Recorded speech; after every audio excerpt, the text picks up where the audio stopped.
আসসালামু আলাইকুম। আজকে আমরা আলোচনা করব নবম দশম শ্রেণীর ৯ নম্বর অধ্যায় ত্রিকোণমিতিক অনুপাত। এই চ্যাপ্টারটি খুবই গুরুত্বপূর্ণ একটি চ্যাপ্টার। এই চ্যাপ্টার পড়ার আগে আমাদের কিছু বেসিক বিষয় জেনে নিতে হবে। এখানে আমরা বলে দিচ্ছি কি ত্রিকোণমিতিক।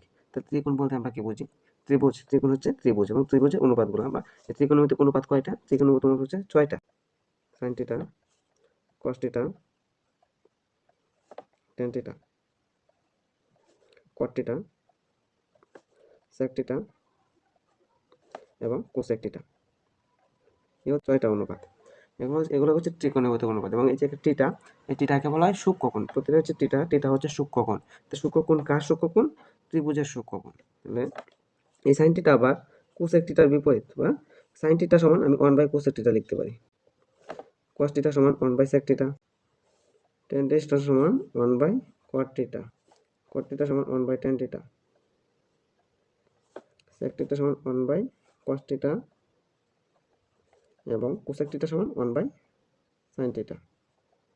এই বেসিক বিষয়গুলো আমাদের অবশ্যই মনে রাখতে হবে। আবার tan টিটা সমান লেখা যায় sin টিটা বাই cos টিটা এবং cot টিটা সমান cos টিটা বাই sin টিটা। এগুলো আমরা সমকোণী ত্রিভুজ নিয়ে আলোচনা করলে তখন আমরা এটা প্রমাণ করব। আরো কিছু সূত্র মনে রাখতে হবে, কিছু গুরুত্বপূর্ণ 3টা সূত্র। sin square theta plus cos square theta equal 1। এখান থেকে আমরা আরো কিছু সূত্র বের করতে পারি। আবার sin square theta equal 1 minus cos square theta. আবার লেখা যায় cos square theta equal 1 minus sin square theta. এখান থেকে লেখা যায় sin থিটা সমান √1 মাইনাস cos স্কয়ার থিটা। আবার cos থিটা সমান √1 মাইনাস sin স্কয়ার থিটা। এগুলো যখন অঙ্কের সুবিধার্থে এগুলো আমরা নির্ণয় করে নেব। আবার এখানে দুটো লাইন আছে, দুটো হচ্ছে sec square theta equal tan square plus 1। sec square equal tan square plus 1। তাহলে sec square theta minus tan square theta equal 1 বা tan square theta equal square theta minus 1। এখান থেকে লেখা যায় sec theta equal √tan square theta plus 1 বা tan theta equal √sec square theta minus 1। আবার cosec square theta equal 1 plus cos square theta. তাহলে cosec square minus cos square theta equal 1 বা cos square theta equal cosec square theta minus 1। তাহলে cosec theta equal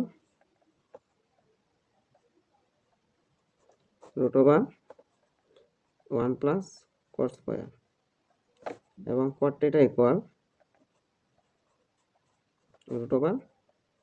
√cosec square theta minus 1। এই যে এই লাইনগুলো আমার অবশ্যই মনে রাখতে হবে। এখানে আমি যদি এই সূত্রটা মনে রাখি, তাহলে আমার বাকি সূত্রগুলো আমি প্রতিপাদন করতে পারবো। এই যে বাকি 4টা সূত্র আমরা প্রতিপাদন করতে পারবো। এখানে এই সূত্র মনে রাখলে আমি বাকি 4টা লাইন বের করতে পারবো এবং এই সূত্রটা মনে রাখলে আমার বাকি 4টা লাইন আমি মনে রাখতে পারবো। এবং এগুলো আমরা অঙ্কে যখন প্রয়োগ করতে হবে, যে লাইন প্রয়োগ করতে হবে আমরা সেই লাইন প্রয়োগ করে সমাধান করার চেষ্টা করব।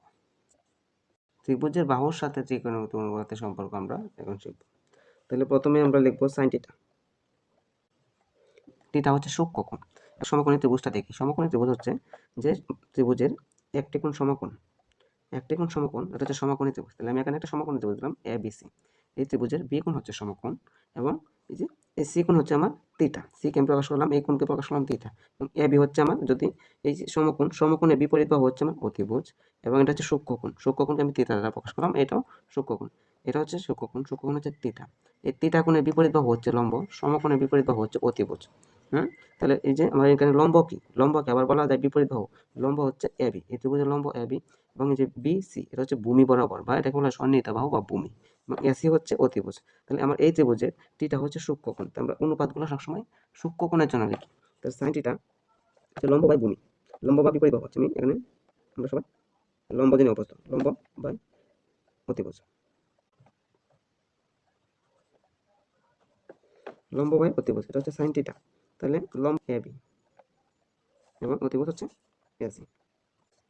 তারপরে কস টিটা, কস টিটা ভূমি বা সন্নিহিত বাহু, ভূমি বাই অতিভুজকে আমি সংক্ষেপে লিখলাম অতি। তাহলে ভূমিকে আমি কি প্রকাশ কি দ্বারা প্রকাশ করছি, বি সি এবং অতিভুজ হচ্ছে এ সি। আচ্ছা, ট্যান টিটা, ট্যান টিটা হচ্ছে লম্ব বাই ভূমি।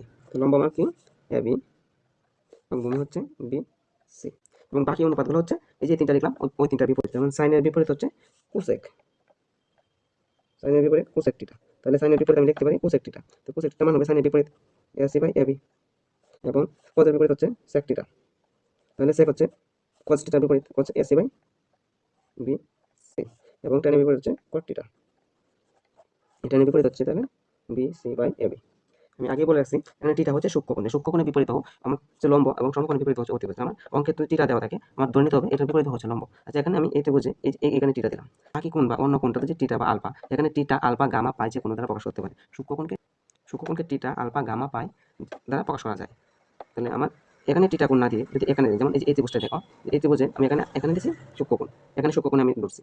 তাহলে এখন আমার এই ত্রিভুজে ভূমি কি হবে, সূক্ষ্মকোণের সাথে সংলগ্ন বাহু হচ্ছে অতিভুজ এবং ভূমি। আমরা কি জানি সূক্ষ্মকোণের সাথে সংলগ্ন বাহু হচ্ছে অতিভুজ এবং ভূমি। তাহলে এখানে এ ড্যাশ এবং বি ড্যাশ হচ্ছে এই ত্রিভুজের ভূমি এবং এই কোণের বিপরীত বাহু হচ্ছে B dash B C dash, এটা হচ্ছে এই ত্রিভুজের লম্ব এবং এটা হচ্ছে সমকোণ বি কোণ বি ড্যাশ হচ্ছে সমকোণ। তাহলে বি বি ড্যাশ কোণের বিপরীত বাহু হচ্ছে অতিভুজ। তাহলে এই ত্রিভুজের ক্ষেত্রে আমরা লিখতে পারি ত্রিকোণের অনুপাতগুলো সাইন আলফা, সাইন আলফা কি লম্ব বাই অতিভুজ। এই ত্রিভুজের লম্ব কি আমার বি ড্যাশ সি ড্যাশ এবং অতিভুজ A dash C dash. Cos alpha, cos alpha হচ্ছে কি ভূমি বাই অতিভুজ। আমার ভূমি কি এখানে এ ড্যাশ বি ড্যাশ এবং অতিভুজ হচ্ছে এ ড্যাশ সি ড্যাশ এবং টেন আলফা, টেন আলফা হচ্ছে লম্ব বাই ভূমি। তাহলে এই ত্রিভুজের লম্ব কি আমার বি ড্যাশ সি ড্যাশ এবং ভূমি হচ্ছে এ ড্যাশ বি ড্যাশ। তাহলে আমার এই দুইটা ত্রিভুজ আঁকার মূল লক্ষ্য হলো যে আমার যেখানে যে কোণে আমার সূক্ষ্মকোণ উল্লেখ করা থাকবে তার বিপরীত বাহুটা ধরে আমরা কি করবো, তার বিপরীত বাহুকে লম্ব ধরে আমরা এই ত্রিভুজের অনুপাতগুলো লিখবো। বিপরীত বাহুকে লম্ব ধরে ত্রিভুজের অনুপাতগুলো লিখবো। যেমন আমাদের অনেক সময় অঙ্কে আসে যে সমকোণী ত্রিভুজের ভিতরে কোনো কোণ উল্লেখ করা থাকে না, এমনভাবে দেওয়া থাকে ten A plus cot A অথবা sine A plus cos A cosec A plus sec A এমন দেওয়া থাকে। তাহলে আমার এখানে একই, আমরা অনুপাতের পরে যা থাকবে এই যে অনুপাত টেন তারপর একটা যা থাকবে ওইটা হচ্ছে আমার সূক্ষ্মকোণ। এটা ভালো মাথায় রাখতে হবে যে অনুপাতের পরে যে যেমন সেক তারপরে টিটা এটা হচ্ছে সূক্ষ্মকোণ।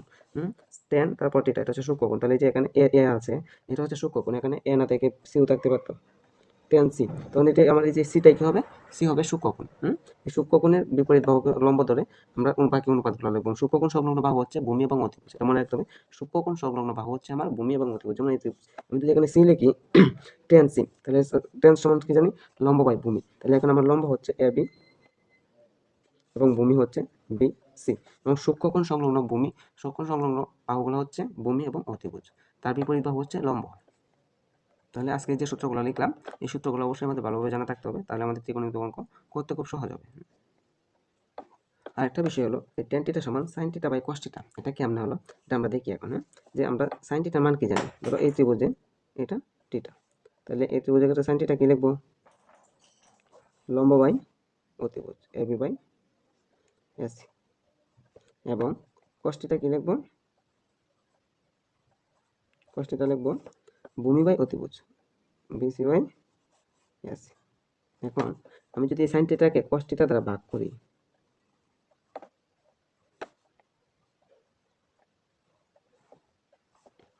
ভাগ করলে এই মানগুলো ভাগ করা হবে A B by AC BC by AC. দেখো এখানে লবে কি আছে এ বি এসি এবং হরেও বিসি এসি ভাগাকারে আছে। আমরা এটাকে গুণাকারে নিলে উল্টে যাবে। আমরা জানি কি ভাগ থেকে গুণাকারে নিলে অনুপাত উল্টে যায়, তখন এই এসি এসি কাটা কি হবে এবি বাই বিসি। এই এবি এবং বিসি কি লম্ব এবং ভূমি, লম্ব বাই ভূমি সমান কি টেন থিটা। তাহলে টেন থিটা সমান আমরা কি লিখতে পারি sine theta by cos theta, কারণ আমরা কিন্তু প্রমাণ করলাম যে সাইন থিটা এবং কস থিটা থেকে টেন থিটা আসে। তাহলে যদি টেন থিটা আসছে তাহলে অবশ্যই কট থিটা আসবে, কারণ টেন কট কি টেনের বিপরীতে। আরেকটা কথা ভালো মনে রাখতে হবে যে এই যে কোনো অনুপাতের অঙ্ক করতে গেলে অবশ্যই আমার সূত্র মুখস্থ থাকতে হবে। ধন্যবাদ সবাইকে।